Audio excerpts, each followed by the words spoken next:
പോയിട്ട് വന്ന ഓരോ ആട്ടോ ഇത്. അപ്പം അവിടെ പോയപ്പോൾ കഴിച്ചതാണ് ഞാൻ ഇട്ടിരിക്കുന്നത്. അപ്പോൾ എന്നെപ്പോലെ ആരെങ്കിലും ഈ കോട്ടൺ ക്യാൻഡി കഴിച്ചിട്ടില്ലാത്തവരുണ്ടെങ്കിൽ കമൻറ്റ് ചെയ്യണേ. അപ്പം കല്യാണമൊക്കെ നല്ല അടിപൊളിയായിരുന്നു. റിസപ്ഷനായിരുന്നു കേട്ടോ. റിസപ്ഷൻ അതായത് വൈകിട്ടത്തെ പാർട്ടിയായിരുന്നു. പയ്യൻ്റെ കല്യാണമായിരുന്നു. ഈ വൈകിട്ടത്തെ പാർട്ടിയായിരുന്നു. ഫുഡൊക്കെ നല്ല ഫുഡായിരുന്നു. ചെറുക്കനും വേണം നല്ലൊരു പെങ്കൊച്ചായിരുന്നു കേട്ടോ. നല്ല ക്യൂട്ടൊരു പെങ്കൊച്ച. ചെറുക്കനൊത്തൊരു പെങ്കൊച്ചായിരുന്നു.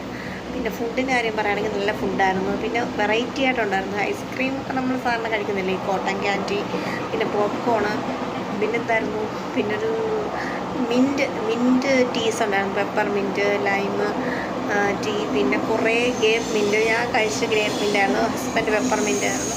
അങ്ങനെ കട്ടൻ ചായ ടൈപ്പ് കുറേ ചായയൊക്കെ ഉണ്ടായിരുന്നു. അപ്പോൾ കല്യാണത്തിന് പോയിട്ട് വന്ന് കയറിയ ഒരവസ്ഥ